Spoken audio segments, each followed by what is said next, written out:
If your email list feels dead, nobody replies anymore, and your sales are tanking, it is because you are violating what I call the revenue reversal rule. And it's the one thing that every business who's blowing up with email right now, like Golf Digest, Tech Brew, Marketing Brew, Seth Godin, Daily Dad, Daniel Throssell, they have figured this one thing out. And in this video, I'm going to explain the revenue reversal rule alongside 7 other new marketing rules that you have to understand to win this year. All right, let's dive in. The revenue reversal rule, what does that mean? Well, what it means is that everybody who's focusing on revenue with email is actually making less revenue. Here's what's happening in our culture is we are more fatigued of being sold to than ever before. Think about how many ads one person sees in one day. Over 40,000 ads between Twitter, email, YouTube, TV, all of these things. And so when you become a brand or a person that just continuously markets to someone, their loyalty to you decreases while their fatigue increases. You are reversing your desired effect and repelling instead of selling. And so what is the cure for increasing revenue? The flip to the revenue reversal rule is don't focus on revenue, focus on relationship. Oh, I know I just lost so many of you. Oh, another relationship guy. Listen, bear with me because the thing that I'm going to do that no one else does is I'm going to explain how to focus on relationship. I'm going to teach you how to do it. Starting with the first thing is going personality-based emails instead of brand-based emails. I'm a personal brand, Alan Dragoo. My YouTube channel goes to Alan Dragoo's email list, so it's very easy for me to have personality-based emails. But a lot of you guys run emails for clients or you have a brand that you send emails from. Let me give you an example what personality-based emails looks like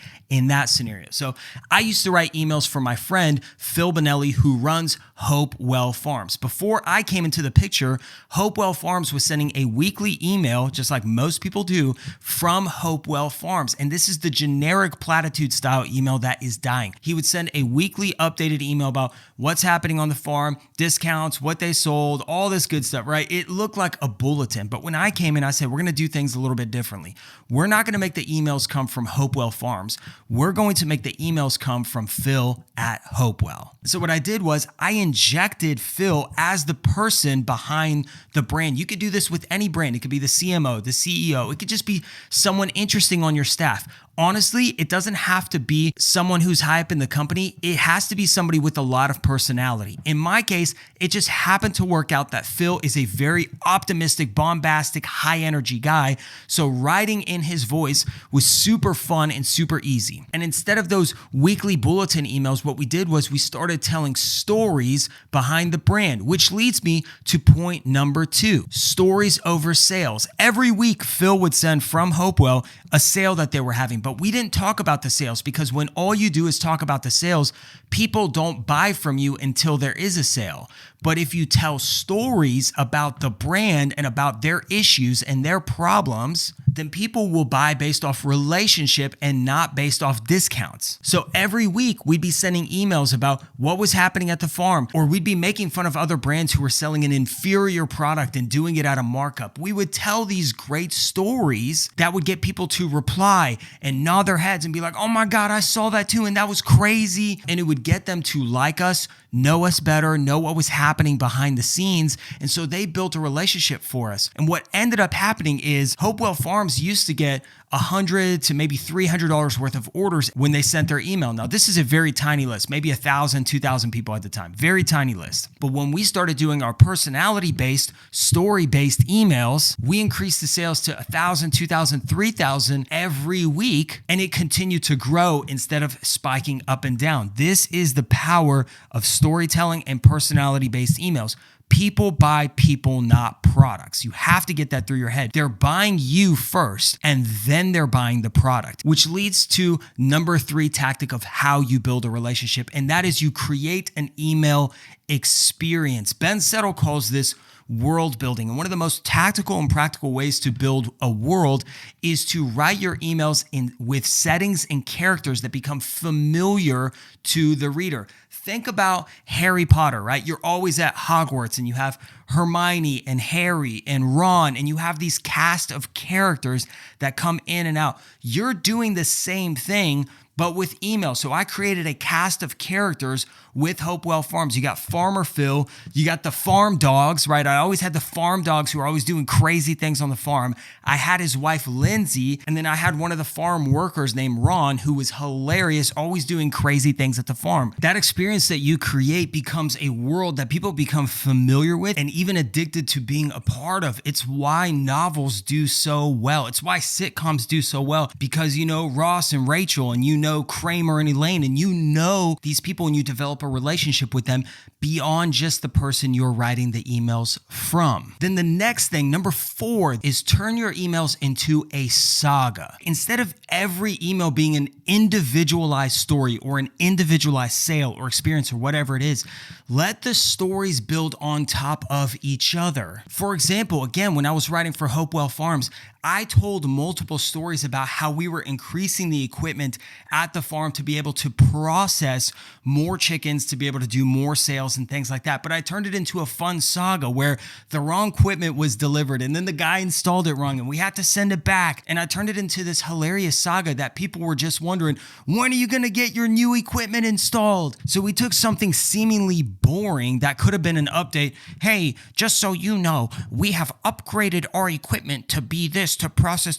We didn't do any of that. We took that and we told story after story after story, which got people addicted to what was going to happen next. That is one of the most underrated ways to build an email list that people continue to open and reply and buy from, is find a story that contains a journey, a saga you want to take them on, and then use multiple emails to create curiosity and open loops to figure out what happens next. Which leads to number 5, email more often, not less often. Do you think people are interested in hearing a story or a saga that takes 8 weeks to finish? No, I can't email once a week. In fact, I was emailing 2, 3, 4, 5 times a week for e-com brands. For my personal brand, I email every single day because I'm working on my business every day, so I have stories to tell every day. Emailing more often increases your relationship with your people,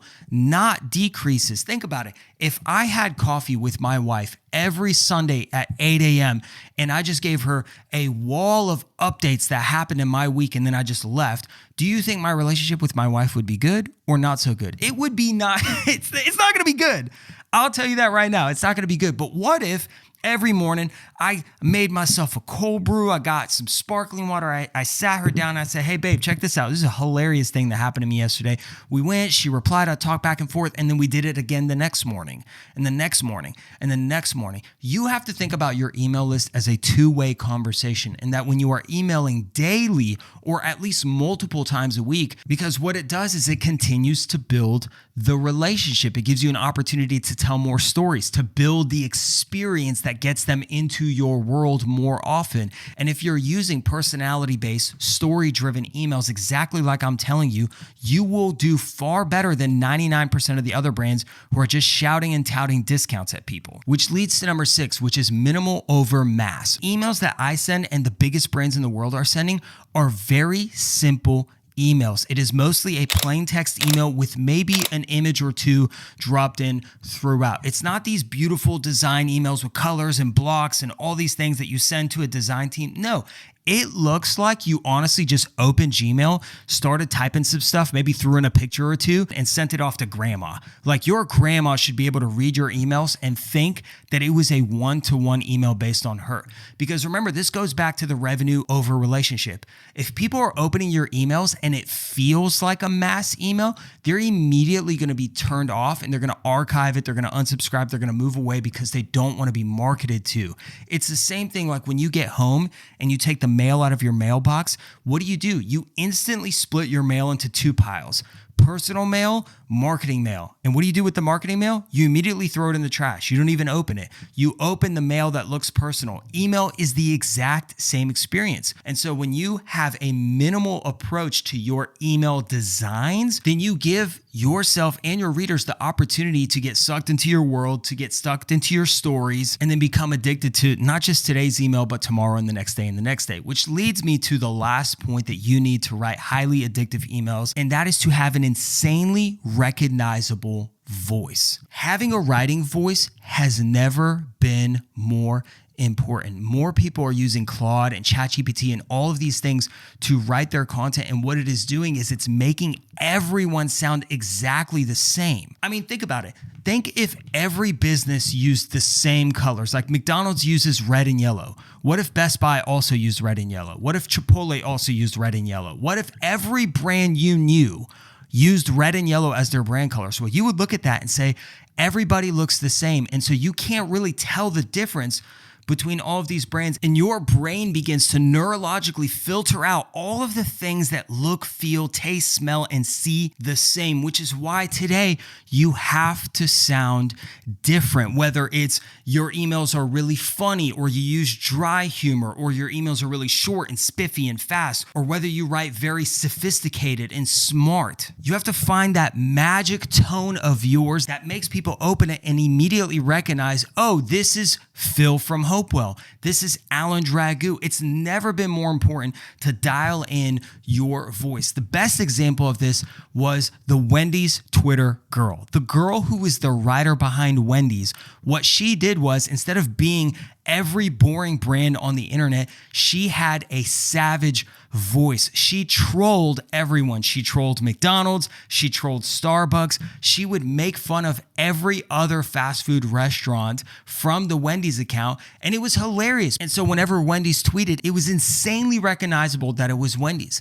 When you open my emails, it is insanely recognizable that I wrote those emails. They're very bombastic, they're funny, they're loud, they have a lot of high energy. But on the opposite side, if you open an email from, say, Ryan Holiday, they're very chill, they're very smart, sophisticated, and written as if he is a literature writer. You have to be able to nail the voice. That's it. Those are the 7, but I want to recap us really quick. The first one is personality-based emails instead of brand-based emails. The second one is stories over sales. Number 3 is you need to create an experience, a world that people can get sucked into. Number 4, you turn your emails into a saga, multiple emails to tell one bigger story. Number 5 is you email more often, not less often. Number 6, minimal over mass design. And number 7, have an insanely recognizable voice. And one of the best resources that I can give to nail all 7 of these is clicking the link down below, where I actually gift you the one email that I wrote that got me over 1,000 subscribers in almost one